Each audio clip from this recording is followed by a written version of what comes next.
I wanted to host this beautiful free masterclass experience for everyone, with a lot of really juicy content. We're covering so much today. Everything that we're talking about in today's class is something that gets me so excited about evolutionary astrology. And I hope that it can give you a slightly unique way of understanding the journey of the archetypes within you and the people around you. So welcome again. Thank you so much for being here. I'm so grateful that I get to share this work with all of you, and that you are just spending this time right now investing in yourself and investing in this content. And I do hope that it can have a really beautiful impact on your life in some way. So what are some of the things that you're going to be learning today? What we're going to be focusing on, firstly, I really hope that through the content I'm sharing, you can have some recognition around where you or a loved one or even a client is potentially still in an unconscious shadow or wounded expression of their archetype. And when I start talking to the evolutionary stages, you're going to have a little bit more understanding of what I mean by that, because in the middle stage of evolution that we look through in evolutionary astrology, things get very sensitive. Identity crises take place. There is a rebound of energy that happens from when we've been numb to ourselves and our potential that can be aggressive. So sometimes what happens is we think that we have come out of our wounding, but we're actually in the opposite expression of the same wound, meaning that we're no longer like fawning or hiding away. We're like on the other end where we're like, I'm not going to dim myself to get other people's approval. I'm going to be who I am, but we're still not in like a heart-centered integrated place, meaning we're still coming from the wound, just the opposite expression of it, if that makes sense. So second thing we're going to be exploring is the liberation of your karma. I'm hoping you can have a slightly different understanding of your karma and no longer see it through a lens where you're being punished. Can everybody see the slides right now? Yes. I'm just wondering why. Let me just see something. I'm so sorry. I'm like, why are these technical difficulties happening today? Okay, maybe what I'm going to have to do is share it like this. Okay. Here we go. For some reason, it's not letting me show this full screen, which is so sad. I don't know why, but I hope this is okay for everyone. Oh, so guys, actually, if you can see the slides, can you let me know? Because for some reason, it's just telling me that the screen recording is pausing when I'm opening it. But if not, we'll just explore it like this. And I really apologize for that as well. I'm not sure why that's happening. It's so annoying. We did all the testing beforehand and it was all good, but I don't know about you guys. I swear with this like Uranus square to Venus retrograde, so many Mercury retrograde vibe things have been happening and we haven't even entered Mercury retrograde yet. It was stuck on the first slide. Okay, great. So I hope right now this is good for you guys and you can see that okay. Okay, amazing. Great. Thank you so much. Okay, so number 3, what I'm hoping you can learn today is to just shed a little bit more compassion on your own journey and the journey of those around you by understanding that it's not about comparison. It's not about anyone being better than anybody else. It's just the fact that we are all on a different evolutionary stage within our journey. And that's okay. We've all come here to walk each other home. And we've also all come here to contribute in different ways, meaning that you're going to be more developed in a certain archetype or a certain element than another person, and they're going to be more developed or mastered in a certain archetype or element than you are. And that's what makes us literally individuals in this world, and how we all have different gifts to contribute. So it's a beautiful thing. And then, I want us to talk about the 3 evolutionary stages of each archetype, so that you can cultivate a deeper sense of peace and greater sense of trust in the perfect unfolding of your evolutionary path and lessons, and speed up your own evolutionary process by understanding the next steps on your soul journey. I know that's a mouthful, and I'm also letting you guys know that you're going to get all of these slides after the masterclass, so you're going to have all of these notes to reflect back on and access. So before we jump in, there's a few things that I just want to ask permission around. The first one is that it's okay that I'm speaking directly to your soul and your subconscious mind today. So if you just want to say a gentle yes or nod your head, or that's cool. The second thing is that I'm asking permission for you to allow this to let this land on a soul level for you. So beyond this like linear egoic comprehension, there's things that we're going to talk about here today that are going to be landing for you on a much, much deeper level that doesn't have to always be understood by the intellectual mind. When we're working with evolutionary astrology, we're working with the DNA cellular memory that has been carried through from past life and ancestral experience. There's some things that we're going to speak to that will activate the somatic and physical experience that don't even need to make sense to the conscious mind. And then the third thing I ask permission for is that at the end, I'm going to share something cool with you guys that I think could be very helpful for all of you. Some might already know what that could be. So if you don't agree with those things, then you don't have to attend the masterclass. I know it sounds so harsh, but obviously at the end of the day, you're a sovereign, empowered being. It is in your free will. And anything that I share here today is also, it's totally up to you whether you want to take it on board or not.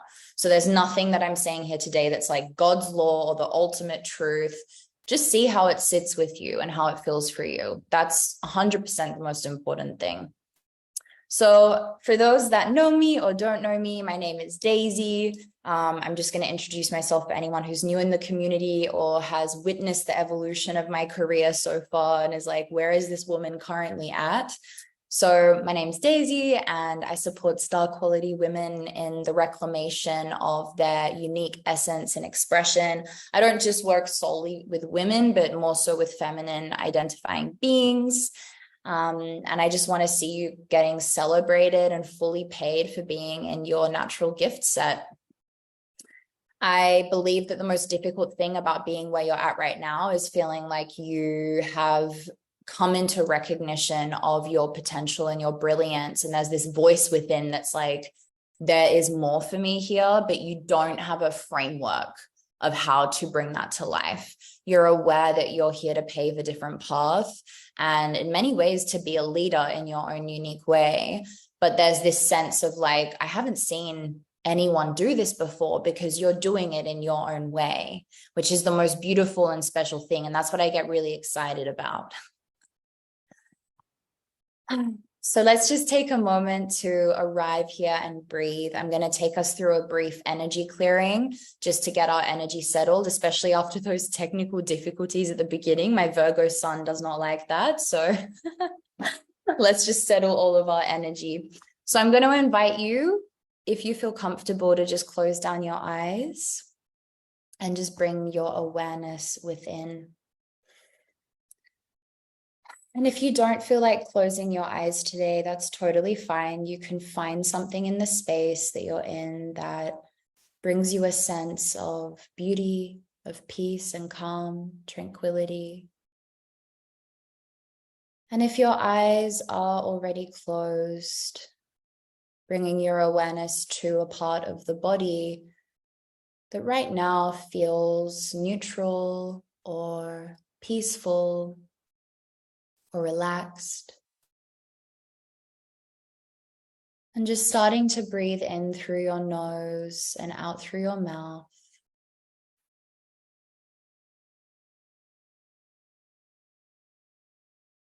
As you breathe out, breathing out as if you were blowing out a candle just in front of you.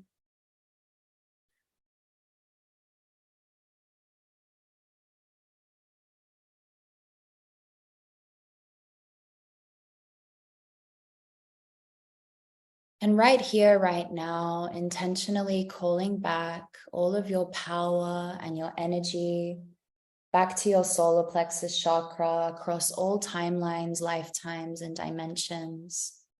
Seeing your power returning to you now.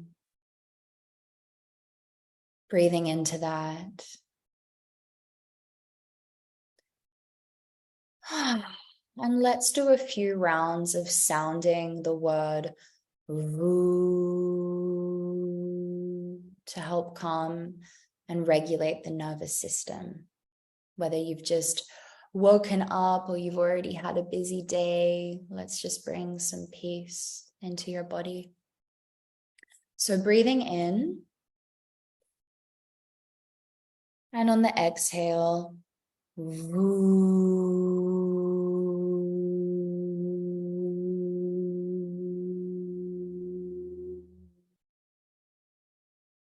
continuing with that 2 more times in your own, really allowing the vibration of the sound to move through your heart and your stomach, like a beautiful internal massage of relaxation.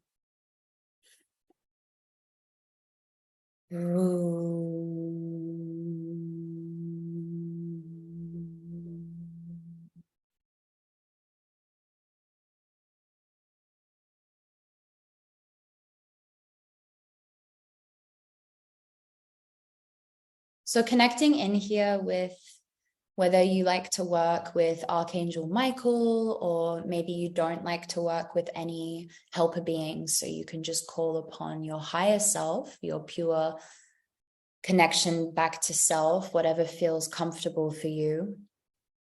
And whether you're working with one of the archangels, or you have your own guide, or your higher self, just asking this pure essence and energy to start running a white disc of light through the top crown of the head, down through the third eye chakra, the throat chakra. And as this white disc of light starts to move down through the chakras and the physical organs and energy field, it is collecting and dissolving any negative energies, interferences, impurities, cleansing, collecting, and clearing any and all stagnant, lingering energies, entities, attachments, hexes, curses, spells, evil eye, psychic attack, across all timelines, lifetimes, and dimensions. This white light moving down through the heart and the solar plexus, the sacral chakra, the root and the legs, the calves and the feet. Asking this negative energy to be sent back now to where it belongs, or beyond the veil into perpetuity. Now.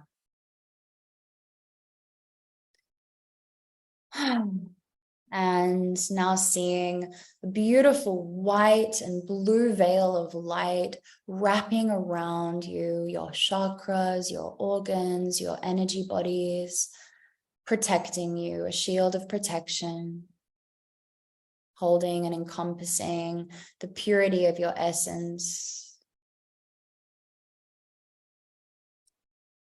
And whether, again, you're working with a helper being or your higher self, seeing this archetype showering you in white and gold light, showering down from the crown of the head through your entire being, receiving this beautiful white and golden healing light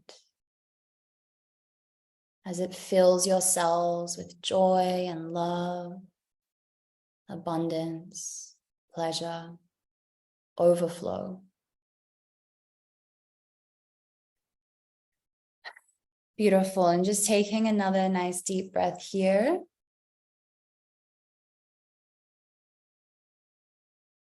And whenever you're ready, we can come back.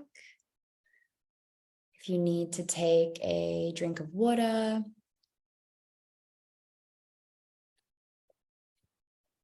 then you can do so. Amazing. So I'm just going to try one more time to open this up full screen. No, it's not going to work. Okay. It's like, no. So then we're not going to do that. Okay. So let's start off, before we dive into the evolutionary stages of each archetype. Let's just start off by talking about what is evolutionary astrology. So evolutionary astrology is something that I could talk about for hours. There's so much amazing philosophy behind this beautiful tool and practice and branch of astrology. And that's something we're going to be going really deep into inside the Flowers for Days certification. But for today, one of the very obvious ways that evolutionary astrology differentiates from other branches of astrology is that it comes to recognize that we all have free will and we are all evolving beings. And within that as well, the archetypes are evolving within themselves. There's evolutionary potential within each of the archetypes and the planets that we have not yet even witnessed or come to understand, because they are so much further beyond what we now know. It is a never-ending spiral of growth and evolution. So the archetypes as well over time, compared to like 50 years ago, have also evolved. And I feel like, as many of us know right now, we're at a very unique time of evolution, with many people starting to wake up around the globe. Another thing that I think is so empowering about evolutionary astrology is that it comes to remind you that you have created your own destiny and you have the power to change it. The birth chart that you've come into this life with is a remedy point from the past life experience. It is a reflection and a mirror of the behaviors, actions, and decisions of the past life. So as Stephen Forrest, one of my great astrological loves, says, you can see the ghost of your past in your present birth chart. It is not disconnected. And you can also see the ghost or the potential of your future within your current birth chart as well. So let's reframe karma. I think a lot of us, especially within like the conscious field, including myself, we can be so hard on ourselves sometimes. We have this thing of like, I'm doing all of the things, I'm setting my boundaries, I'm having high standards, I'm doing my spiritual practices, I'm doing everything in my power to like be on my path. Where's my rewards? Like, why is shit hitting the fan? You know, I feel like sometimes we can be like, okay, something's going wrong. Where am I wrong? How am I bad? How am I messing up right now? I think what we need to remember is it doesn't matter how amazing you're doing at this life thing. There are lessons that you've come here to learn. There is karmic rectification that you have come here to go through, specifically when you were born and in those first very early years of your life up until a teenager. This is a very, very crucial time where you are being reflected with your karma, right?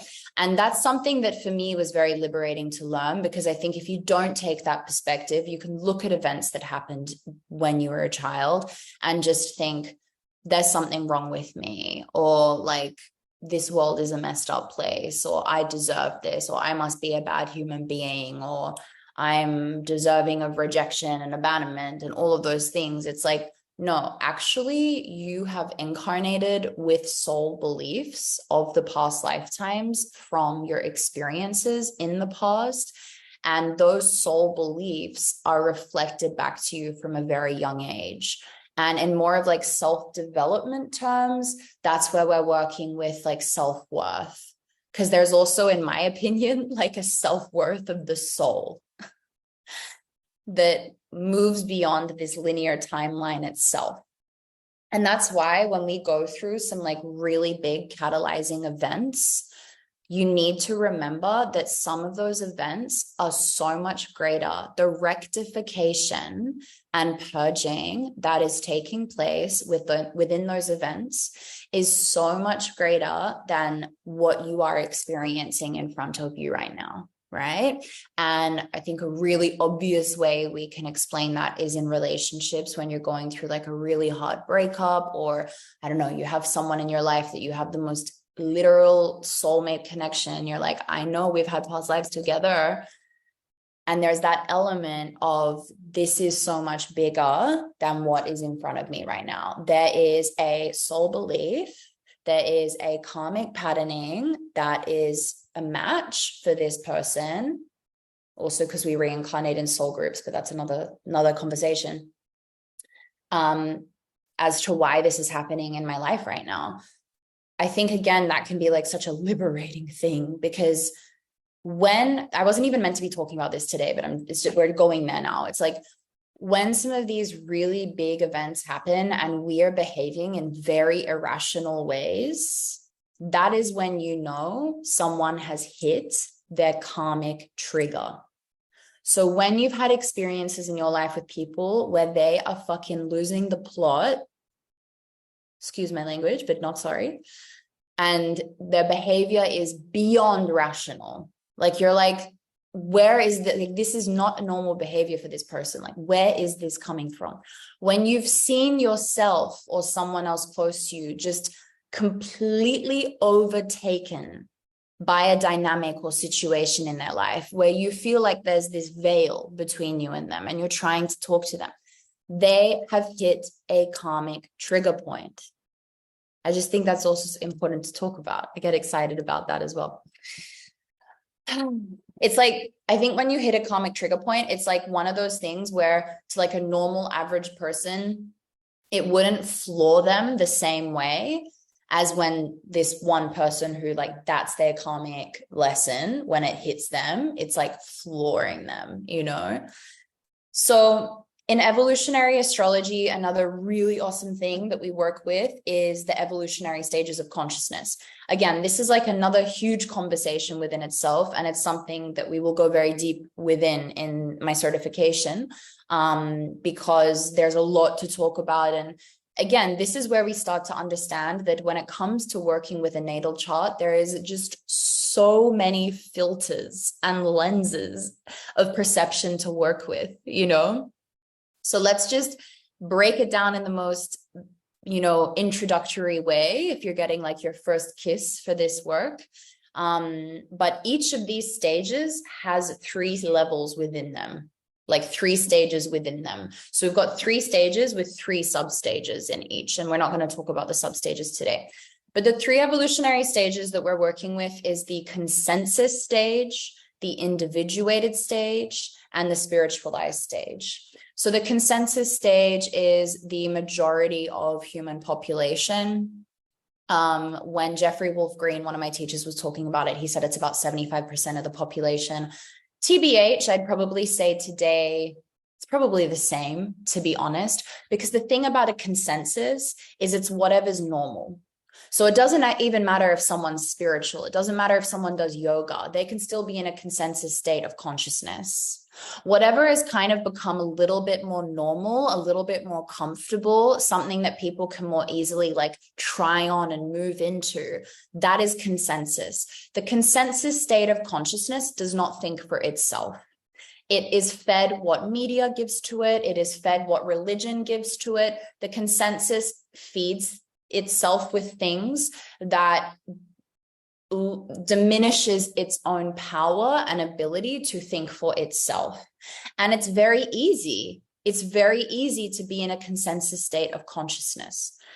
Probably none of you here are in a consensus state of consciousness, because if you're here doing this work and you're interested in evolutionary astrology, like for sure you're resonating with individuated. Also, if you resonate with my work, because I work with individuated souls, because it's like the next stage, individuated, is the hardest stage to be in. So consensus is like mindless. And we're going to be talking about that with the archetypes today. Like, what does a consensus stage Aries look like? What does a consensus stage Virgo look like, right? The next stage is individuated. Individuated is a very sensitive stage to be in. It is where there is major identity crisis taking place, because it's like whether some kind of cataclysm has happened in this person's life, or something has just forced them to like wake up and they're suddenly like, holy shit, all of the constructs that I have been basing my reality around are not like real for me as an individual. It's a very sensitive stage to be in. At the beginning, at the very beginning of an individuated stage is very painful. You feel like you don't have any friends. You feel like you don't have any sense of belonging in the world. You feel like nobody understands you. You feel like you're surrounded by aliens. It can be a very lonely period to be in, but you do move through that and come out the other side, obviously, But this is a very rebellious stage. There's also a lot of aggression, a lot of resentment that can come up around this time. And it can be very confusing, because if you've been living in one framework and that framework gets demolished for you on some level, you're then like, what is the framework that I'm working with now? And also, what was the other thing I just wanted to mention to that, which just came up, but it will come back to me. It'll come back as we keep going anyways. So individuated is more around 20% of the population. And then we have the final stage, which is the spiritualized stage. So the spiritualized stage is more egoless. This is a very, very, very, very, very, very small percentage of the population. Like, would we even say it's 5%? I don't know. Because the spiritualized is like Jesus, Buddha, like very, very high consciousness beings that are pretty much like leaving their bodies because they have purified their karma. It is like that very final stage before you don't have to be here in this physical plane anymore, and you can like go back and be an angel and just like chill the fuck out and like be a helper being for humans, So spiritualized, there's a lot of ego humiliation that takes place within this stage. There's a movement through thinking that you are like this guru teacher and then being humiliated in that and then coming back to this true state of egolessness. But I really think with a spiritualized stage, you're almost like moving beyond the archetype itself, in the sense that you're coming into this wholesome integration and balancing of all of the archetypes within the birth chart. So when we're talking about the evolutionary stages today for each of the archetypes, we're going to be focusing more on like a consensus to individuated to high stage individuated. So the evolutionary stages of each archetype. One of the ways that I like to do this, which kind of came through to me when I was preparing for this masterclass, is we're looking at the archetype moving from illusion or disillusionment into rectification, into integration. So there is a period of being mindless. Then we're moving into a period of recognizing the mindlessness. It's like, oh, I need to rectify this. And then we move into integration. So another way, dimming, overexertion, balance. The evolutionary stages of each archetype. So I kind of said this already, but the higher stage of integration that I'm going to be talking to you about today, I also believe it's when we're coming into this beautiful balance between the ego, the heart, and the soul in the way of expressing that archetype into the world. And I said this already about spiritualized. So let's get into it. I might just have a sip of water quickly. Got to keep the throat hydrated, when you're talking a lot. Okay. So obviously we're starting with Aries. Duh. So as all of us probably know, and if you don't, that's totally fine. We have to start somewhere. But Aries is the first archetype in the zodiac. And Aries is this like first raw experience of separating from the womb, right? Aries is the first experience and spark of life. So it is the I don't even want to say the pain, but it's like the raw tenderness of like, I have just been separated from source. Pisces is the assimilation back into source. Aries is like, okay, now I've like just come out from source and I'm like, oh, I need to survive. Like, holy shit, this world be rough. Like, I need to take care of myself. I need to be independent. I need to just like be driven by my raw desires. So when Aries is in a consensus state of consciousness, in my opinion, there is a real suppression of the natural instincts within them to be free and to freely follow their desires, even sexually speaking. So the way that this can manifest is through a lot of passive aggression, and a lot of unhealthy outbursts of anger, unhealthy outlets for fire. Another thing I wrote down in my other notes about that was around, you could see like a consensus stage Aries trying to exert their fire through like really high adrenaline rush things like drugs and alcohol and partying and sex and gambling and things that are like developing neurotic behaviors and what was the other thing, like high adrenaline sports and activities. There's like this lower frequency manifestation of the ram needing to like get its fire out because it's not actually following its own authentic desires within. So obviously as it reaches a individualized stage, the first emerging or transformation, let's say, into individualized, there is an identity crisis. So that's the number one thing. When an archetype moves into individualized, there is an identity crisis that takes place.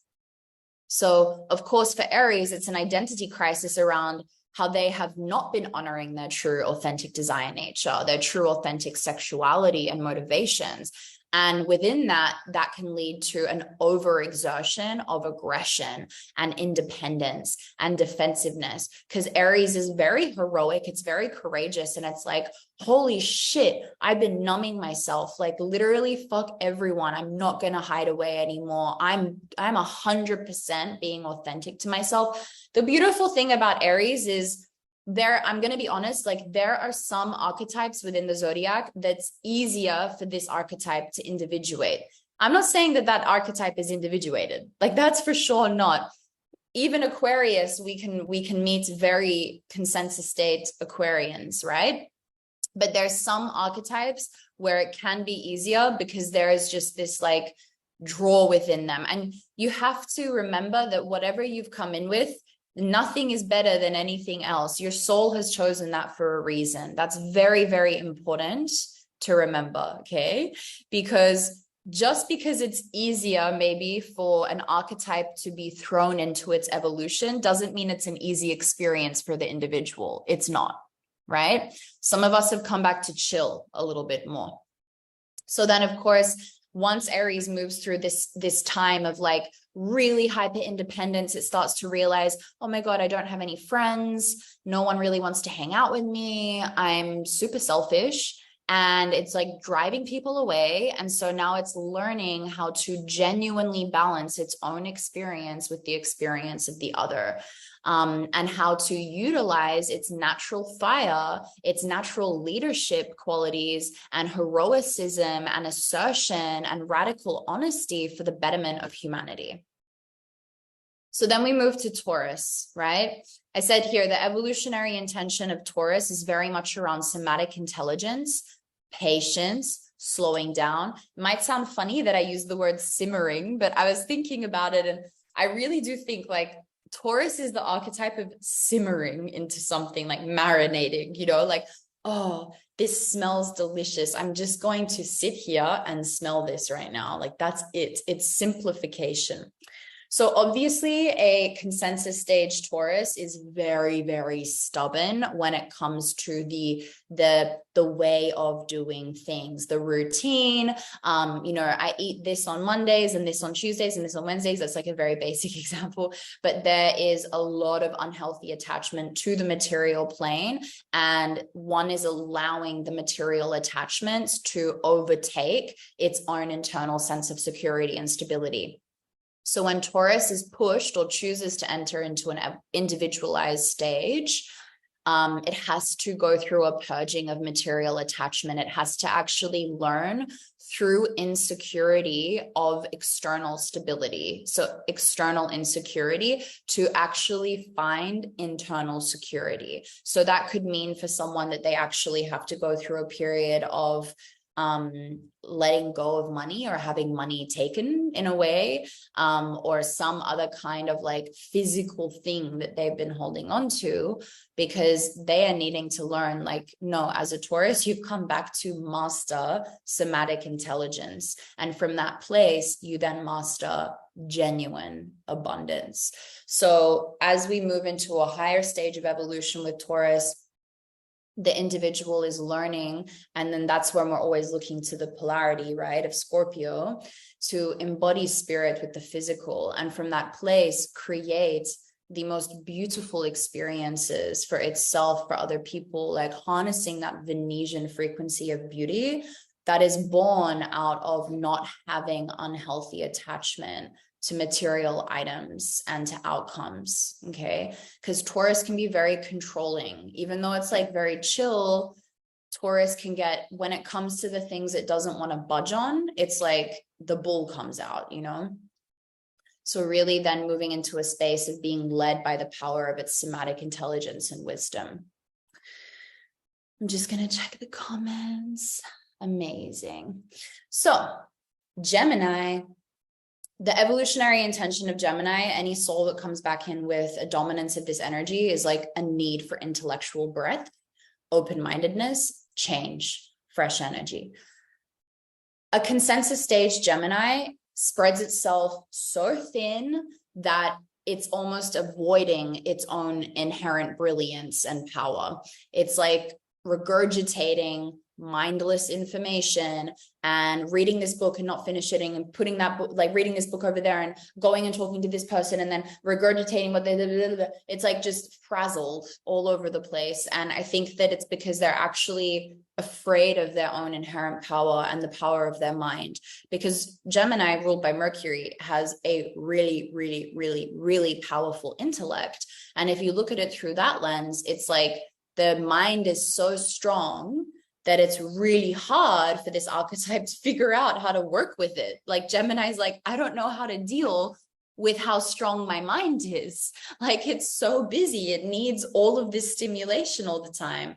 So as Gemini obviously moves into an individuated state, there is an identity crisis around what information it's been choosing to absorb and all of this overwhelm of information it's been overloading itself with.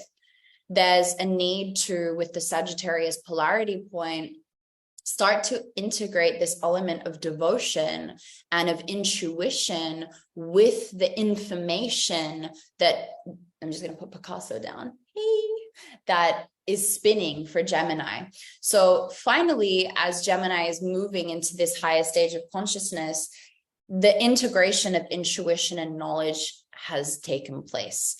And in my opinion, there is also this need to balance change with commitment, right? Even though Sagittarius and Gemini are both very freedom-seeking archetypes, Sagittarius is very devotional. Gemini isn't. Gemini needs to learn how to have an element of devotion to be in healthy expression of itself. Individuated Geminis are geniuses. Like I just said before, the power of the mind. These people are freaking geniuses. They have brilliant books to write and things to share and say, because they are now anchored back into the guidance of their own internal intellect. They are more aware of the information that they're choosing to engage with. Cancer. So you're going to start to notice, obviously we've just done fire, earth, air, and water. And you're going to start to notice now a little bit of a repetition with the elements, because obviously the elements all carry like a similar frequency, and each archetype has its own unique manifestation of that. So you're going to start to notice with like the fire signs and the earth signs and the air signs, there's like some similar kind of things that are happening in their development. But here we are with the first experience of water, which is Cancer. And the evolutionary intention here is of emotional alchemy and very much ancestral healing and liberation. So obviously with Cancer, there's a very interesting kind of frequency here, because when you're in a consensus state as a Cancer, Firstly, there can be this real element of like following the status quo around family and familial dynamics. So we'd say a little bit earlier on than now, it could be the woman who is like just the stay-at-home mom, and she's just like following what society has told her she needs to be within the family dynamic, right? And definitely that's changing today. There's actually like a full circle happening today, which is amazing.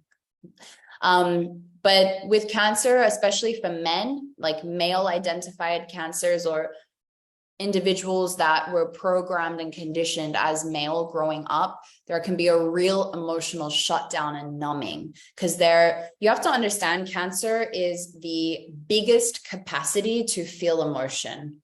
So if you've got Cancerian energy in you, we all do, but dominant, you have the greatest capacity to hold emotion than any other archetype. And generally speaking, we are not at a place within society that teaches you how to deal with that. So it's very natural that you come in, and even in the consensus, it's like complete shutdown, complete numbing to one's true sensitivity, or being like hyper defensive and using like kind of emotional manipulation. And I'm not even saying that you're doing it consciously, right?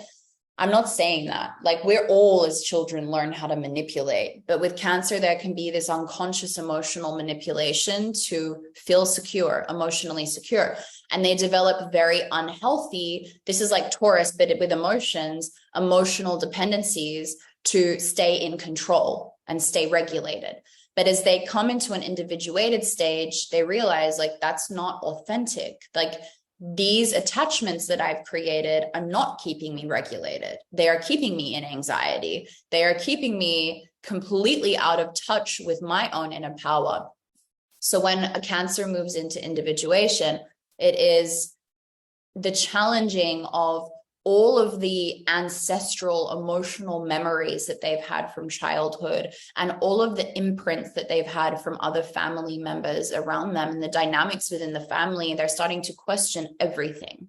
Why am I living it like this? Why is my family life like this? Why am I processing my emotions in this way? So it's a rectification of the relationship to their emotional intelligence.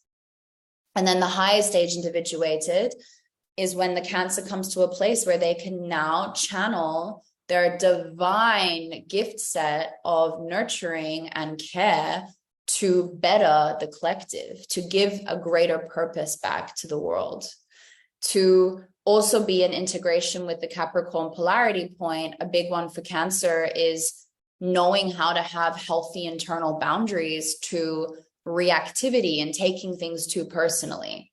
Because Capricorn, basically, like, if I'm going to be blunt with you, Capricorn comes in and is just like, yo, stop putting so much attention and energy to that. Like, it literally doesn't matter. And that can sound really like bypassing, or, oh my God, but all of our emotions are valid. And they are, but part of becoming an adult is recognizing not everything needs to be overanalyzed and processed and purged and taken so personally, and like, because then we're never going to get anything done, you know? So it's kind of like learning how to become the emotional alchemist, but like knowing which battles to choose, internal battles. Leo, we're in Leo season. Venus retrograde in Leo right now, guys. This weekend is chef's kiss, because Venus is coming into a Cazimi, into the Venus star point with the sun in Leo. And I don't know about you guys, but these past couple of weeks have been a little bit cray, and it's like everything that you've kind of been wanting for Leo season, and just in love and beauty and relationship to yourself, let it shower over you this weekend. There's a softness that's going to be coming with this conjunction. It's really beautiful. So Leo, the evolutionary intention of Leo is to literally bring life to life, and to recognize that it does that inherently because it's powered by the sun. That Leo is coming back to learn how to take up space in a healthy, integrated way. So a consensus stage Leo, it's tough out there for Leos, you know, because genuinely, like, Leos are here to take up space and be seen. But again, it's like difficult learning how to navigate that in a healthy way in a world where people have such an unusual relationship to that energy within themselves, whether it's that they get jealous or they want to shun it or they want to like boast it. So initially, in the consensus stage or in the first stage here, Leos are adapting to their environment to figure out how to receive that love and approval. So there's a real, I don't even want to say it's like a chameleon thing, because Leos are very bold in who they are, but they're going to find ways to behave to receive that love and that applaud that they're yearning for. And it's a genuine yearning, because if you've come back with strong Leo energy, you have not got that applaud over many lifetimes. So it's a genuine yearning. It's like, I want to be celebrated, you know? So obviously in the individualized stage, one moves into a identity crisis around like, how the fuck am I actually meant to be taking up space here? I don't want to be fueling these coping mechanisms that I've developed anymore, because they're not serving me. They're not fulfilling me. They're not actually making me feel loved or good about myself. So also with the integration of the Aquarius polarity point, Leo has to start to understand, kind of similar to Cancer with the Capricorn, Leo has to start to understand that there's like a bigger group experience taking place. And part of Leo's healing is recognizing that it's not all about them. Like, that's actually a great healing for Leo. They're like, oh, wait a second. My reality is very bold, but everyone else is in their own version of reality. Like, a lot of the time, someone else's behavior has nothing to do with me.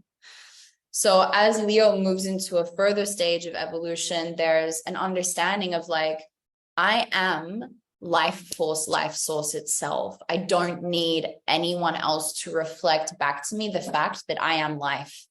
I am a creative expression of life. I am the sun. And Leo becomes this stunning conduit of celebration and of creation in motion. So Virgo, my love, Virgo's evolutionary intent I've written here is one of refinement, of purification, of purposeful service. There's this thing about, you know, also if you're born like into a gibbous moon phase, for example, there's this thing about this Virgoan energy, which speaks to it's like you've come back here to do some work in this lifetime. Virgo's not here to chill.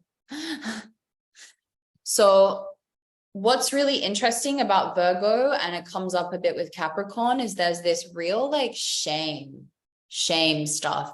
You know, Virgo holds itself to the heavens, the Virgin, and in a consensus state, it's going to take on that which is sinful, that which is good girl, and that which is perfection within the social standards it's born into.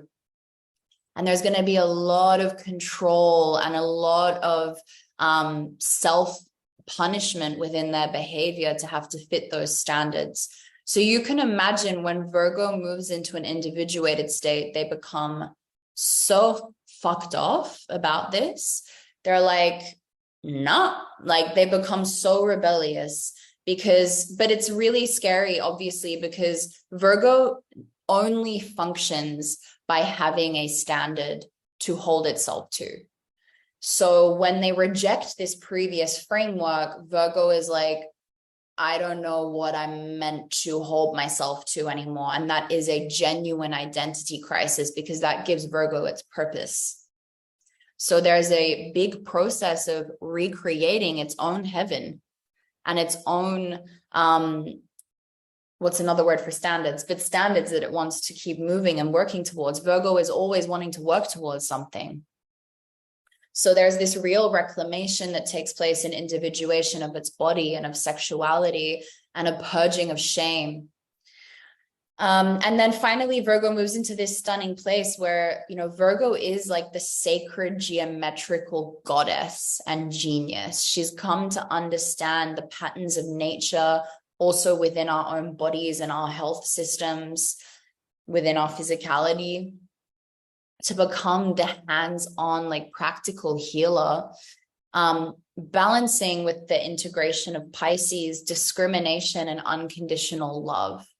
That higher evolution of Virgo needs to find equal surrender to control and learn how to dance between those two realms, and to really find a greater sense of trust and peace in that, like, they are being held, because there is very much this thing with Virgo that they think they're on their own as well, and they're kind of having to manage everything, and they can't trust anyone else or universe or source to do it for them, which is the greatest illusion for Virgo. That's really where Virgo gets held back. I'm speaking from experience because I'm a Virgo. So finding spirit in the mundane and new standards that are actually built off of natural law of Mother Nature. Libra love.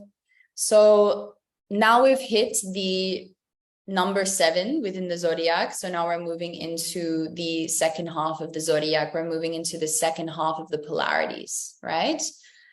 Aries matches Libra, right? So Libra is learning, the evolutionary intent is of learning true equality within relating and within equal exchange to people and its environment, and to birth through that authentic and genuine peace and harmony. So in consensus state, very, very natural. Again, kind of coming off the back of Virgo, Libra can really adopt like very superficial standards of beauty, of conduct. Again, like that good girl presentation attitude. This is how I've been taught to behave. This is how I'm going to feel safe, secure, loved, belonging in this world, by being like the sweet, kind, nice one. Obviously having self-abandoning tendencies of people pleasing, and basically just being very confused about how they're meant to create harmony. Because if Libra is prone, is in a space of, I want to create harmony in this world, but they don't know how to do it in a healthy way, and I hope you guys can understand what I'm saying. It's like even hard for me to put it into words from where I'm looking, but it's like in their mind, they're like, oh yeah, so the way I'm going to create harmony is like to make everyone else happy. And like the way I'm going to create harmony is to not step on people's toes and to be very careful about creating conflict or controversy. So obviously, naturally, Libra gets to a point where it's fucked off, okay? If anyone has a Libra close to them in their life, you've probably seen this. They cannot, it's not sustainable. This way of behaving, it's not sustainable. And they will get to a point where they might explode in your face because it's just not human, you know? And it gets to this point where you're like, Libra, like you got to let yourself be human, like let yourself off the hook a little bit, but also like drop these unrealistic standards of like peace and harmony that you have straight up. So when Libra becomes individuated, there's a rebellion, there is a processing of resentment because they now need to find their inner voice. They have been so focused on the voice of others and the boundaries of others and what other people like, because that's part of the learning, but now they have to find it within, right? And so finally, Libra, as it starts to cultivate its own inner voice and starts to connect to its own inner know, it can come out the other side and find that equality to Aries of holding space for self and the other, of becoming more comfortable with healthy conflict, being developed to its intuition, and also tuning into, which is something I get so excited about for Libra, like actually tuning into its own frequency of beauty. No longer being governed by these like superficial external beauty standards that have been forced onto Libra. And again, it's just a natural attunement. That's what we have to understand when we're thinking about the archetypes through a consensus lens. We need to think about the archetype and we need to think, what is the most basic, easy attunement that energy could have to what's happening in society?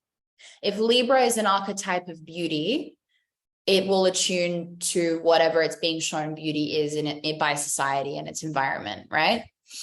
Virgo, it's going to attune to whatever the perfectionistic, non-sinful, because Virgo has this thing around being dirty, standards are within society. Scorpio Scorpio is one of these archetypes that their evolution is a little bit easier, but it's not easy. It's not pleasant. Okay. Anyone can tell you here, being a Scorpio, they have signed up for a plutonic life, their soul. So their soul has come back being like, we're doing a fuck ton of work in this lifetime. Like, you're not here to chill. And it's beautiful and it's rich and it's deep and it's amazing. And I hope as a Scorpio, you can embrace that. But Scorpio is a natural evolving archetype. It does not stagnate.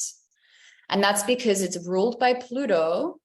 And Pluto is literally the planet that is to kill the ego. Pluto is literally about ego death by magnifying egoic attachment and desire, you know? So obviously, if you think about like a consensus state Scorpio, in my opinion, I think about someone that's very, I don't trust anyone. I don't trust the world. I'm going to shut people out. Like, I do want to connect, but the only way I know how to connect is by manipulating people, by not letting people too close, by keeping a cage around my heart. And there's a lack of willingness to look at their own shit and to actually look at other people's shit as well, right? It's only once someone moves into an individuated state that they're starting to really self-reflect. Why am I the way that I am? What controls me? What have I been allowing to control me? So as Scorpio starts to individuate, it's moving into a process of shadow rectification. Scorpio is the shadow worker, right? So it's starting to question, wow, what are my motivations? What are these aspects of my nature that I have been afraid to look at that actually I get so energized by? And what are these shadows that the people around me are holding? And how can I actually start to develop compassion for them? To recognize on a deeper level that their behavior is more innocent than I thought it to be. And to reclaim their inner power and intensity. Because you'd say probably in a consensus state Scorpio, there isn't this like full acknowledgement, shadow work, of how intense they are.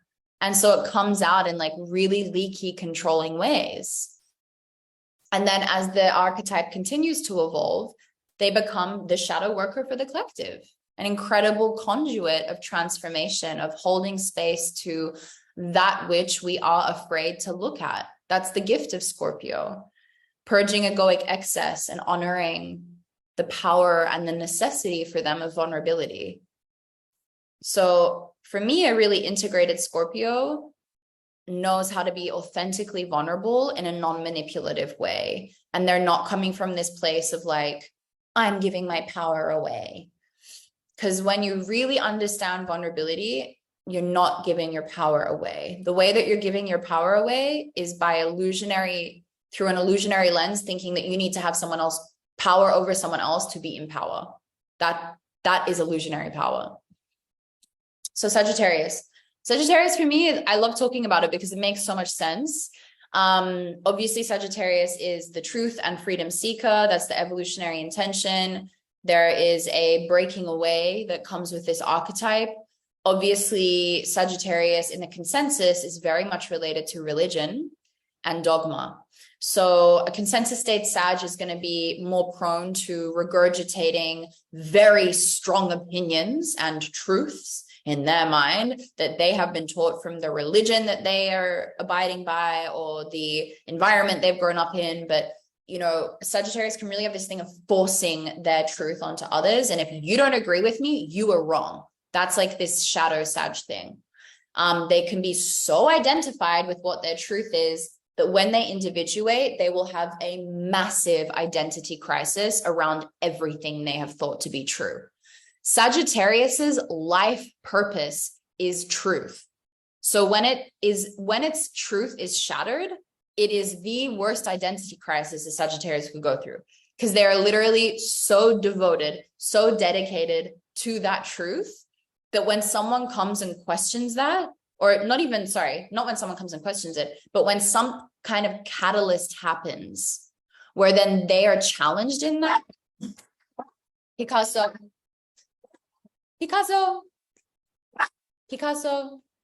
Okay, guys, one second. my dog.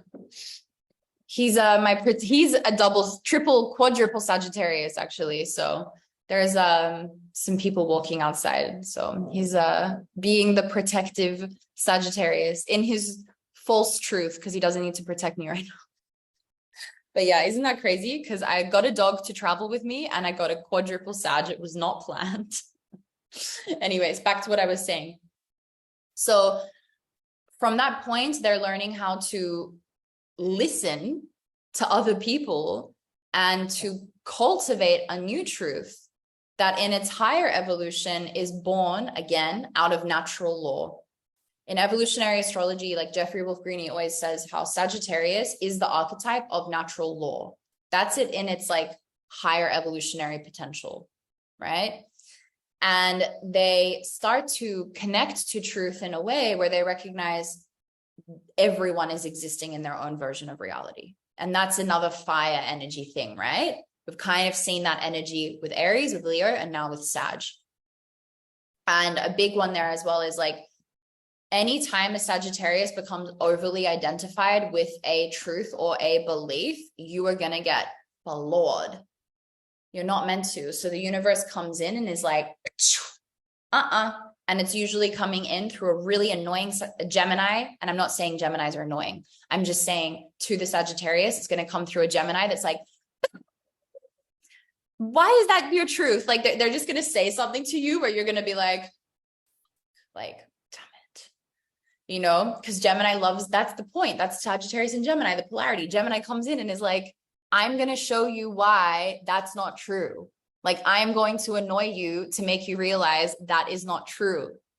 Like, there's no truth here, you know? Anyways, so Capricorn. To be honest, I like really enjoy talking about the evolution of these final transpersonal archetypes because, yeah, I don't know why. I just find it, there's like something building with the energy here. So Capricorn, the evolutionary intention is to build a masterpiece. It is to recognize their natural leadership potential. So consensus state is connected to Capricorn, okay? And I'm not saying that if you're a Capricorn, you're in a consensus stage of consciousness. I'm just saying the archetype of consensus is Saturn, Capricorn.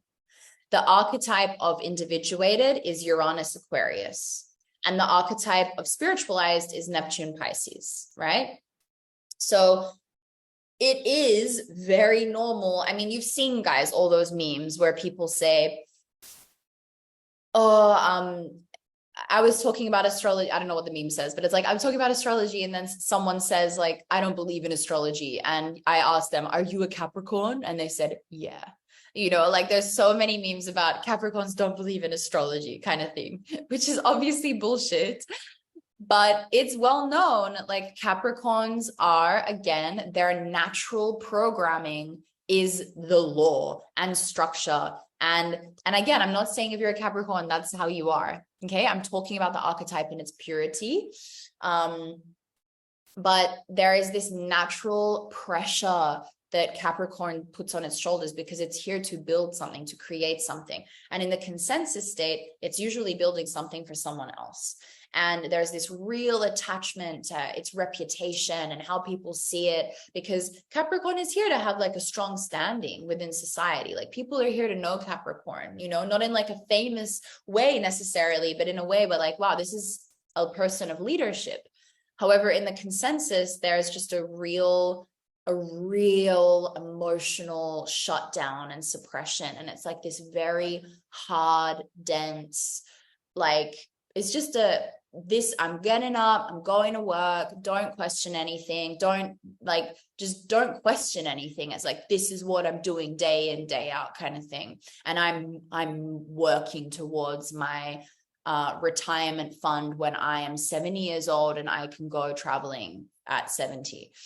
And then Capricorn obviously comes when it hits an individuated state, which in my opinion, for Capricorn to come into an individuated state of consciousness, there is probably a really deep kind of mental illness or huge catalyst. Like another way I would say this is if Capricorn works towards a goal and it meets the goal, but the goal is empty. Like they've been working up the hill to the goal, and they get there and then they're like, this gives me nothing. I feel nothing. That's a huge catalyst for Capricorn to individuate, because it starts to recognize, again, this whole framework that they have been building their life on and cultivating life on is not authentic to who they are. It's not actually serving them. So again, there's a real rebellion that happens when Capricorn individuates, and it's a period of becoming their own leader, their own boss, and really like, no one can tell me what to do. And a real liberation from guilt, because both Capricorn and Virgo hold a lot of guilt and shame, because they're the most connected to these like very practical societal expectations.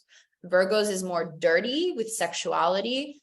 Capricorn, it's more this like guilt of like very set social standards. So the first experience of individuation is needing to move through a lot of guilt, because Capricorn wants to do the right thing, you know? So they have to redefine their own goals, because like Virgo has their heaven, Capricorn has their goals that they have to work towards to have sense within them.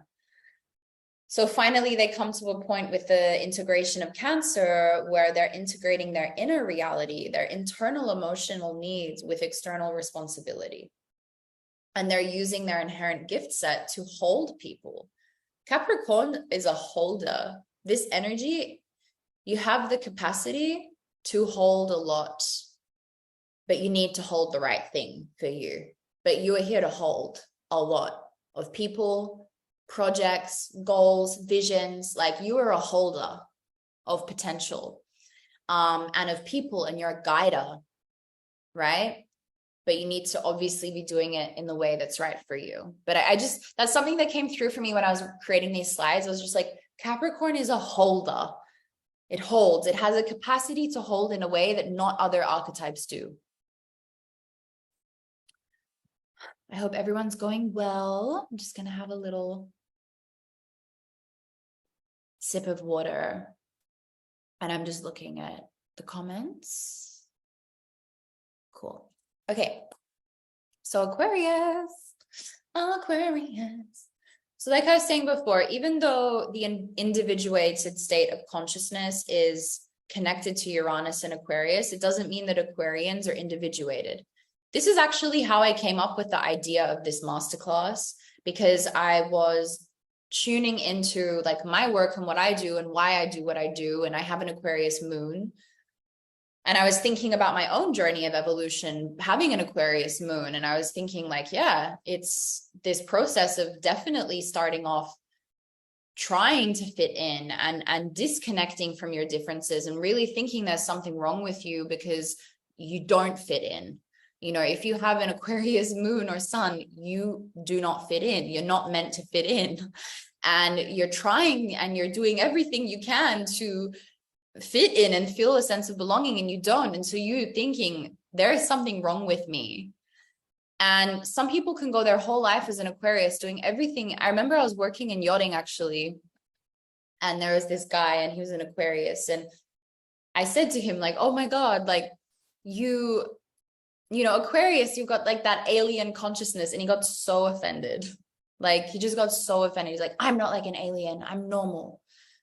And, you know, someone else wrote me on Instagram saying, oh, Aquariuses, they, you know, can really be not necessarily setting trends, but actually like in the trend and like doing these. Again, it's an air sign. Air signs can get very superficial. And in a consensus state of consciousness, very superficial. Just like, la, la, la, bing, bing, bing, I'm doing this. And I mean, Paris Hilton's an Aquarius. I'm also not judging her, because I actually think she is in an individuated state of consciousness now. I think she's like really evolved a lot. But you also saw previously probably the impact that she has had, you know? So as Aquarius starts to individuate, they recognize, oh, okay, finally, I'm not meant to fit in. And finally, once I stop trying to, I'm actually going to find my gift set and so much freedom. Like, I can actually relax into being myself. But I do think at the beginning of individuation, because there can be aggression around that. It's like, I've been something I'm not for so long, and now I need to fully claim back who I am. I think with Aquarius, it can go into like extreme rebellion, extreme self-isolation and alienation, kind of like, fuck everybody.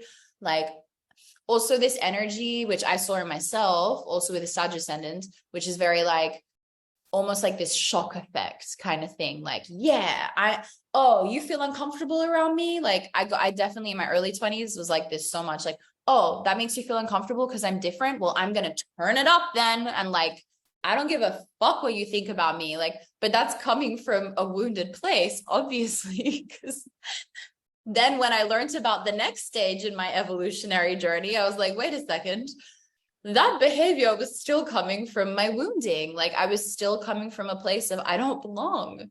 So it came from let's try and belong to I don't belong. So like, fuck everyone. Like I'm gonna not be the not belonger then, to actually coming to integration now, which is coming back into the heart for Aquarius with the Leo polarity, to like, oh my God, wait a second.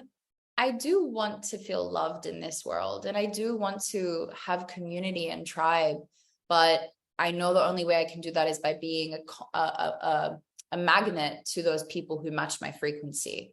You know, I'm talking for me right now, but I'm actually talking for everyone. I'm talking as an Aquarius person, okay?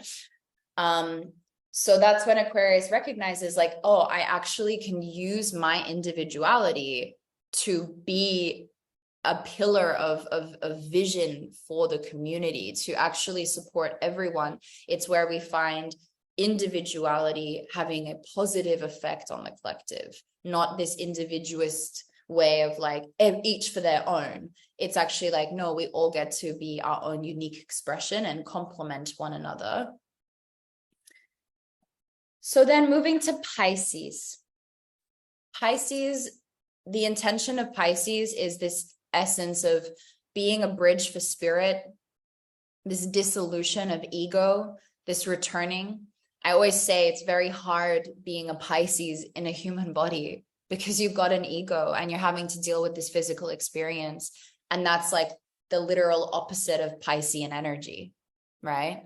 So I definitely think I've met them, but people who are at a consensus state of consciousness as a Pisces, very numb. There's this complete shutdown and numbing out and disassociation from how sensitive they are and how truly gifted they are creatively and spiritually. So there is a rejection of self. And it's again, like I was saying with Cancer, there's this element of like, no one has taught me how to deal with this. People are going to think I'm crazy. People are going to think I'm too sensitive. It's too much. So like, I just need to shut down victim consciousness. There's something wrong with me. Why is the world against me? Pisces can go really victim state. When they start to individuate, because again, it gets to a point, whether it's after multiple lifetimes or one lifetime, that you realize the consensus state of living is not sustainable because you are literally exhausting yourself from your authentic potential. So you get to a point at some point where it's not going to work anymore. And as Pisces starts to individuate, there is a rebellion into potentially further escapism, because again, it's like if they had been shutting off from their own spiritual gifts and their own sensitivity, and then finally they're like allowing themselves to open up to it. And you honestly, like you might have seen this in yourself or with friends that you know, where you were like numbing out, and then you're like, wait a second, I'm a spiritual fairy, or like I'm a dreamer. Like I actually am totally tapped in. But then you go the other way of like taking heaps of psychedelics or like over, like just fuck reality. I'm getting out of here. I'm going to go into the woods. And then obviously you get to a point where you realize that's also not sustainable. That's also not going to work long term because, oh, wait a second, I haven't had a shower for a week and I haven't been eating properly. And I need to like clean myself and actually like put some moisturizer on, and like my body's deteriorating. So that's the polarity of Virgo, where Virgo is like hashtag self-care. So Pisces is here, yeah, reject societal expectations, learning to strengthen ego as a container for self, and learning to develop boundaries, which is the integration with the Virgo and polarity. So as they continue to evolve, they are choosing what and who they are opening themselves to. Pisces can go into complete surrender, but they are learning how to choose who they are surrendering to. They are balancing the container of their body as a conduit for spirit. And they recognize, now I can't escape this human experience. I need to embrace it. And becoming a conduit and a bridge for spirit for others. So I know that was a lot of information. Let's just take a moment to breathe and have some water. Stay hydrated.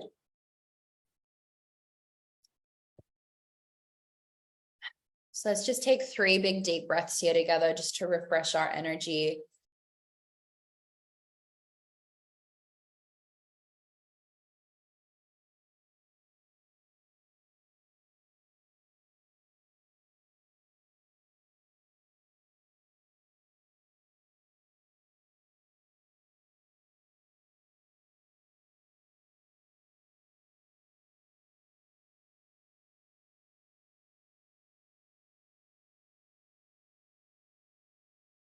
Beautiful.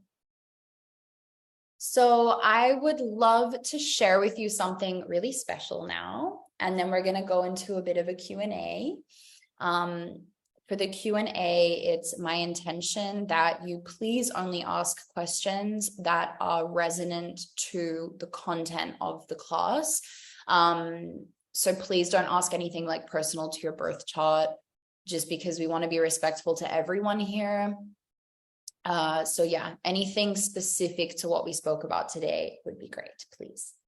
So in the meantime, what I wanted to share with you all is the Flowers for Days signature astrology certification. So this is my love, my heart, my joy of the past 10 years of working with astrology. Well, the past 5, nearly 6 years of running my business turned company. And before that, I was a budding studying astrologer. I have had people asking me for a long time to run a certification, and I still have parts of me that are like, oh my God, am I doing this? Because if I could, on one hand, run a certification when I'm 80 years old, I would, and I will, but I also know that I'm at a point where I do have wisdom that I want to share and that will be beneficial to many people. So yeah, I'm so excited to present you all with this. The certification is beginning next month on the 20th of September, and we will work together for a year.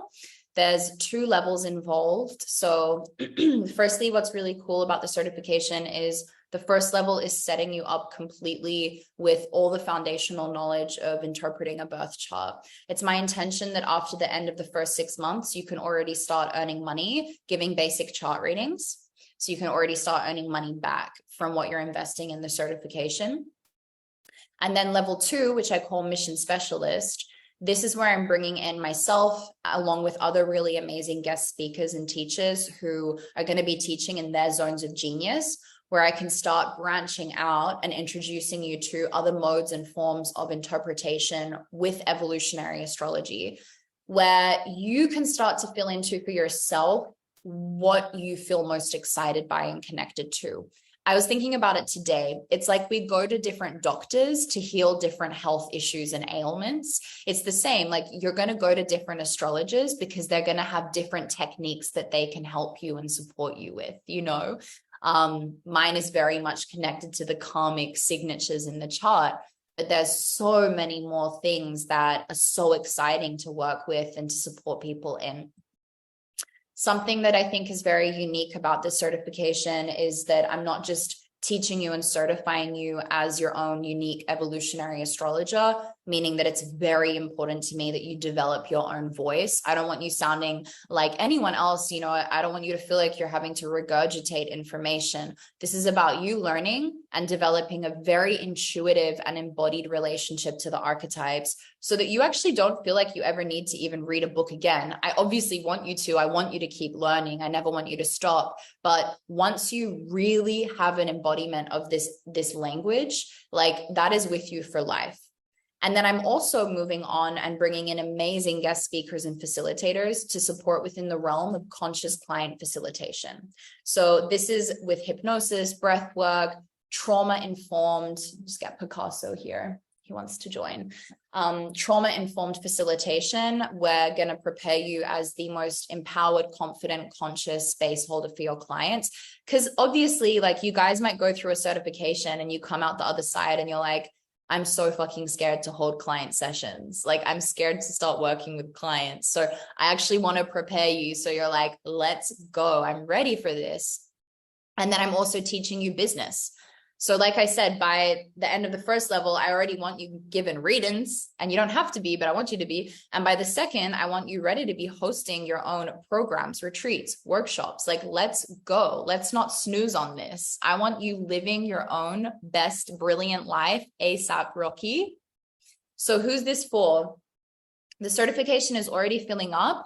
But the soul groups that I'm seeing come through is those that are moving from hobby to profession. Like, I love astrology, but now it's time to like get legit and serious about this. Those who are moving from, I want to have a nomadic lifestyle. I want to be free. I want to travel. I want to be financially free. I want to be time free, into like, okay, let's do this, because that's what this astrology certification is going to allow you. Those who are conscious, most of the people who've already signed up are conscious service providers, and they're now wanting to actually add astrology as a toolkit to their belt to become elite in their field. And then those who have studied astrology but haven't studied evolutionary astrology, which is like a totally different ball game. So just imagine, in 6 to 12 months, you could be making money, reading charts, waking people up to their fullest potential. You could be creating and running your own online astrological programs and traveling around the world. And then you also could be hosting workshops and retreats and literally just running your own business and living a life on your own terms, creatively, emotionally, spiritually, in every way. So something that I'm giving to you guys for joining this masterclass is, if you join me inside the certification within the next 7 days, so if you register, you're going to get 3 months free access to my membership platform. So the membership platform is like, you guys are just going to have so much to work with in a good way, because the membership platform is filled with all of my customized hypnosis tracks, tapping videos, somatic reprogramming, all of the transformative element that you're going to need to like fully embrace and step into your star quality potential. We have live forecasting calls. You get access to all of my masterclasses, also on things like abundance and inner child healing. Like, this is like my body of work from over the past 5 years, where I've collected all of my tools that I've created. So I come to say, like, why freaking not? The certification is going to give you everything you need to be an amazing astrologer, facilitator, business owner. And then it's just up to you to go for it. And I am someone that goes for it, and I'm going to give you the support, the encouragement, the motivation to go for it. So I'm going to keep that link in there for you guys afterwards. If you want to click on the certification, you'll also get some info in the email. And just remember, you guys are also going to get a 3-month bonus for free to be inside the membership platform. So let's open up space now for questions. Thank you guys so much for taking a moment to receive that. I really appreciate it. Yeah, I'm excited to see what questions you guys might have. And yeah, it's my pleasure. I'm so happy you guys enjoyed that. Another Virgo with an Agua moon, 7 planets in Aquarius. Amazing. Capricorn stellium. Okay, so Lisa has said, let me see here. How can I find the balance between the archetypes? Sometimes I feel really torn on what to focus on, even with listening to my body and intuition. I feel like, Lisa, this is a very ambiguous question because I can't really tell you.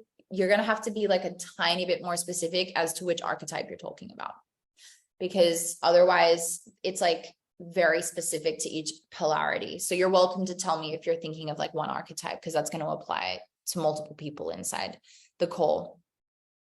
Maria, thanks so much. I'm so happy. So apart from Capricorn, Scorpio, and Pisces that you mentioned, could you maybe mention which other archetypes are inclined to what stage? Yeah.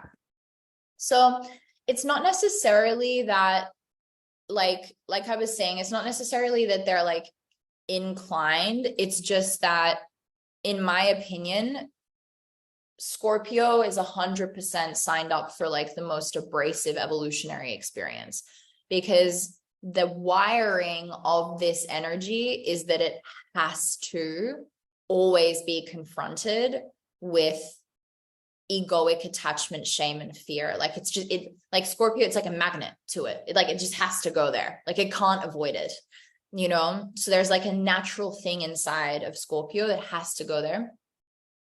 Aquarius, obviously, again, it's not that Aquarius is more inclined to individuate. It's just that when they do, that's a very natural state for them to be in. And it's the same as Aries. Like once Aries individuates, like that's so organic for them to be there.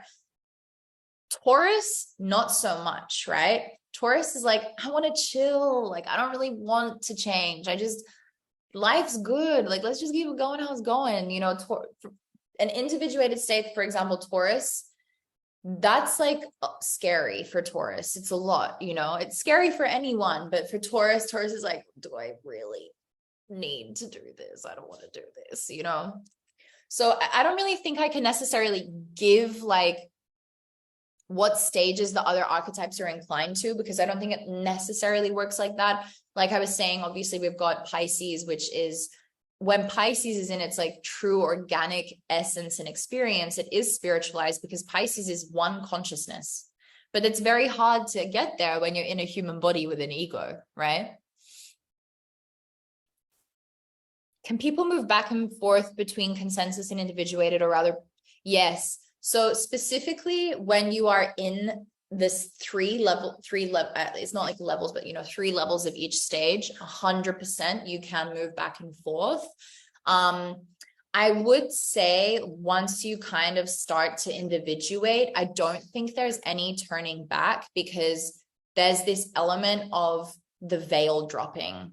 It's like once you're starting to individuate, of course, 100%, you might still have consensus tendencies. And that's actually the first stage of individuation, is that it's someone that has become aware, but they're still doing consensus things. That's actually the first stage of the individuated stage. They're like still doing the same job, still doing the same this, still hanging out with the same friends, but they're starting to feel very unfulfilled, very isolated, like, but they're still doing the things. That's actually the first stage. So yeah. Scorpio sun, Sag moon, Gemini ascendant. Therefore, I feel sometimes torn on what to focus on because I want to change, but then my mind is going places that are truly not necessary. Oh, wait, sorry, I missed a question. So Lisa said, oh, I work between Placidus and Porphyry. I've been very open. I don't like whole sign. Whole sign annoys me. And that's not me judging anyone. Like if you work with whole sign, truly, like go for it. I wish I did, because then I could do all of these cool things that people do on Instagram, like the kind of what's happening for Aries this month and Libra and stuff, because it's all based on the ascending, right, energies. But for me, that's like a total cheat. It's just like averaging out everything. I don't think it's like an authentic representation of an individual. It's kind of like averaging out an individual's experience. So I don't agree with it, because for me, it's like I want to be as unique to the person as possible. And I switched to Porphyry through when I was learning through New Paradigm Astrology. And then Stephen Forrest, who's like, I just literally adore him with my whole being. He said, and he's in his 70s now, he said that he 100% finds the most accuracy with Placidus, and I really trust him. So Lisa says, I'm a Virgo rising, and I think I'm currently going through the first painful and slightly extreme stage of individuation. And yes, I do wonder what my new standards heaven will be. Yeah, I hear you, Lisa. And like, again, I think it's just when you're initially going through that stage of individuation, you have to trust that it might feel like this is never ending. And especially as like a Virgo, where it's like, I want to just get everything good now. Like, you know, Virgos, we're so good at making everything good now, and it can also be to our detriment, you know? I think part of this is like a trust element. That's where you need to lean on the Pisces polarity, right? It's that, which is actually what's going to help you individuate. It's that piece of like I said, moving past any internalized shame, healing around sexuality and that shame around sexuality and that which is dirty and not okay. And then also with Pisces, it's moving into this bigger acceptance and unconditional love to like, everything is okay. There is no good or bad. There's no right or wrong. Like it just is. But again, a lot of that is like easier said than done, you know, I know. Lisa, Scorpio sun, Sag moon, Gemini ascendant. Yeah, I mean, I think, you know, I think Lisa, like everyone has so many different things in the birth chart. I think today I'm not really diving into that as deeper because it's like we've all got dynamic placements within us, you know, and if anything, I would invite you to listen back to the masterclass and just try to take notes of what you have inside of you and really just look at, okay, what are some ways that I can maybe start to like either implement, take action steps, or just have a slightly different relationship to these aspects inside of me that are all living in coexistence at the same time.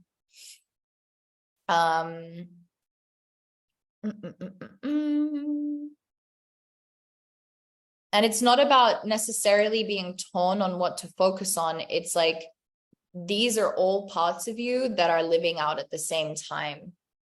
But an invitation would be to feel into if there is a part that feels more in its shadow or detriment, and if there is a part that feels closer to individuation at this moment in time, and just seeing whether it's that you need to focus more on the one that is in its shadow, or maybe it's you need to strengthen the one right now that is like moving closer into individuation. Aline. I know what this is. Oh, hey, Aline. So I actually was saying beforehand that I'm just not going to answer any questions that are like specific to your natal chart, because it's just not something that is, you know, I'm trying to keep the questions just very focused on what we've been speaking about here today. And that's something that we could do in like a reading together, or yeah, in the certification. The whole certification is on evolutionary astrology, by the way. That's like the only type of astrology that I work with. But then obviously I'm going to be teaching through my own lens as well, through many years of experience of working with the craft. So both levels are all about, I'm going to literally, the reason why I'm so excited about the certification, as I said, it's like basically nearly half full. And I'm literally just going to take the next year to put 100% of my energy into the certification, and like anything that I have ever learned in my past decade of astrology, I'm putting into the certification. So it's going to be amazing.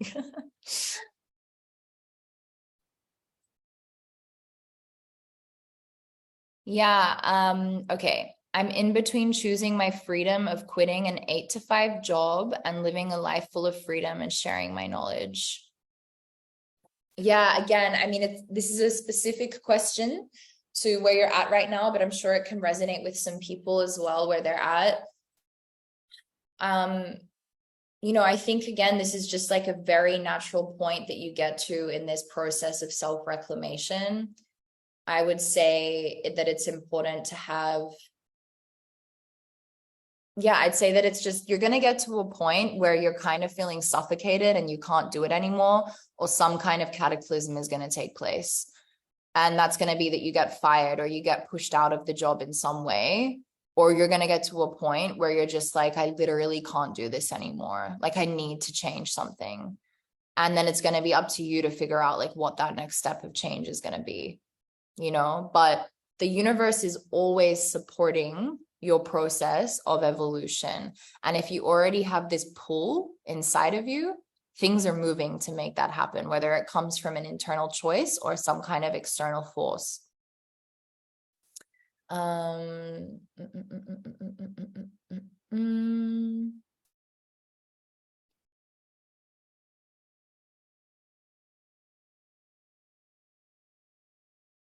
Yeah, I guess I'd also just individually like tune into for you as an individual what it feels like.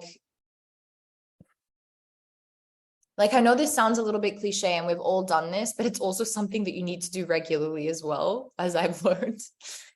But I would tune into what that kind of like, if anything was possible, like what would that ideal freedom and lifestyle be looking like for you? And do you have currently a tool in place that would allow you to have that?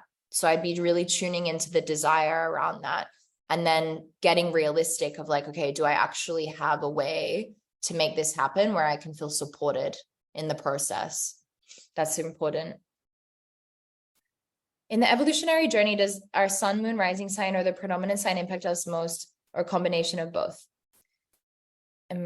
Yeah, so the sun is always the most important in the birth chart in the sense that the sun is the center of our solar system and literally like the sun gives us life. So if your sun isn't being taken care of, you feel lifeless, like you don't have energy. So in that sense, also, Lisa, from your question before, that also might help you a little bit to maybe focus on the sun first. And then from there, the moon is giving us emotional well-being. So the personal planets are more important to focus on because the outer planets are generational and the outer planetary movements are not necessarily to do with this linear timeline. The outer planetary movements are to do with our multi-dimensional evolution. The personal planets are linear to this moment. I really look forward to rewatching and journaling. All this shows up in my chart and related to my experience. Amazing. Yeah, 100%. You know, we spoke about so much information today. Like, definitely please like listen back and just really start to take notes on ways that you can start to integrate this within your own life, or at least just have a shift in perception to these different aspects of yourself.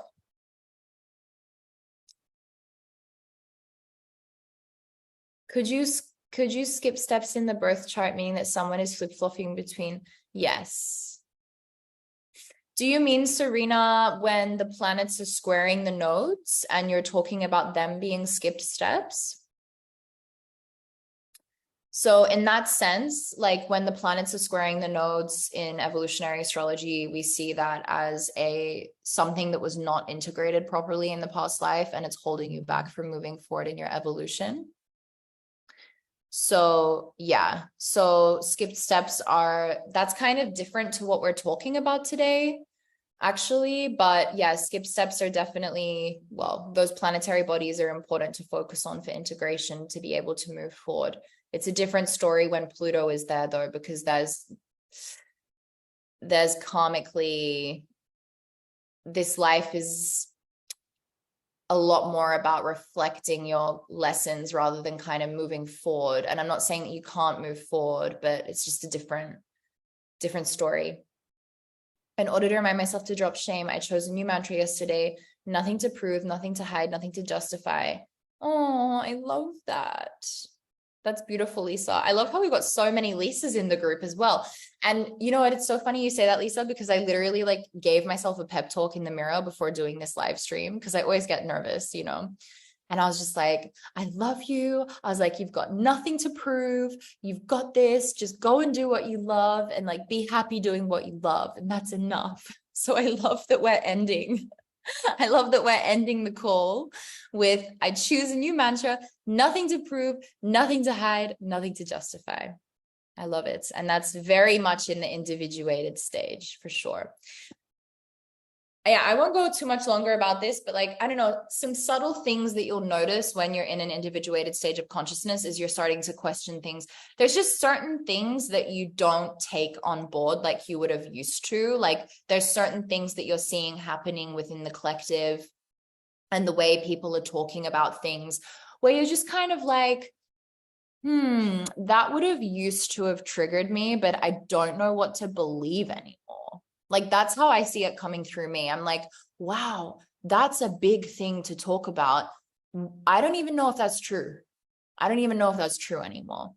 There's other topics which I'm not even going to mention here, to be honest, out of sensitivity, but other things like questioning the point in things like Christmas or holidays or just things that have kind of always been part of the norm where you're just kind of like, why are we doing this?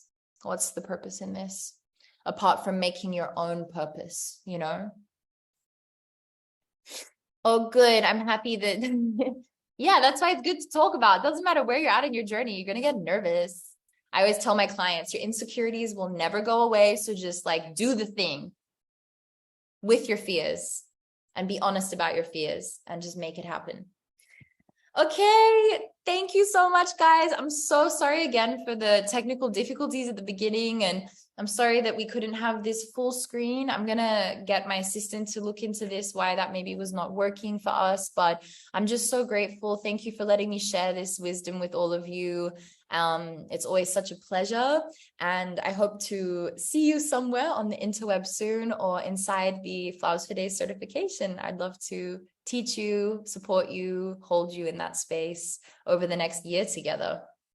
And we have a really nice payment plan available for that as well. So yeah, sending you all so much love. Thank you. Oh, let me actually put this like this. Okay, better. Sending you so much love. Thank you so much.